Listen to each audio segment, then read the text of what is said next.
ഉൽപ്പത്തി അധ്യായം 26. എതിർപ്പുകളുടെ നടുവിലും അനുഗ്രഹങ്ങളുണ്ട്. പ്രിയ സുഹൃത്തുക്കളെ, ഇന്ന് ബൈബിളിലെ ഉൽപ്പത്തി 26 അധ്യായത്തിൽ നിന്ന് ക്ഷമ, അനുസരണം, അനുഗ്രഹങ്ങൾ എന്നിവയെക്കുറിച്ച് നമുക്ക് പഠിക്കാം. ദേശത്ത് ഒരു ക്ഷാമം വന്നു.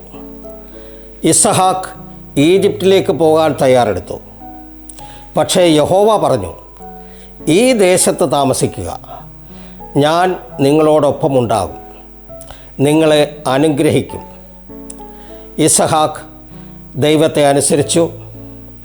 ഇസഹാക്ക് ആ വർഷം 100 മടങ്ങ് വിതച്ചു കൊയ്തു.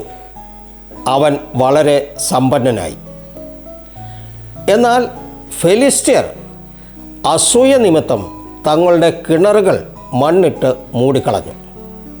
ഇസഹാക്ക് വഴക്കിട്ടില്ല.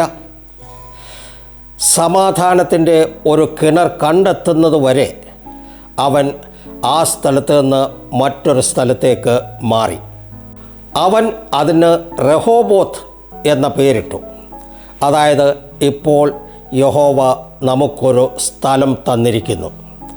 രാത്രിയിൽ യഹോവ പറഞ്ഞു, ഭയപ്പെടേണ്ട, ഞാൻ നിങ്ങളോടൊപ്പമുണ്ട്. ഇവിടെ ഇസഹാക്ക് ഒരു യാഗപീഠം പണിതു, യഹോവയെ ആരാധിച്ചു. ദൈവത്തിൽ ആശ്രയിക്കുമ്പോൾ എതിർപ്പ് പോലും അനുഗ്രഹമായി മാറുമെന്ന് ഉൽപ്പത്തി 26 നമ്മെ പഠിപ്പിക്കുന്നു. ദൈവം നിങ്ങളോടൊപ്പമുള്ളിടത്ത് സമാധാനവും വളർച്ചയും തീർച്ചയായും ഉണ്ടാകും.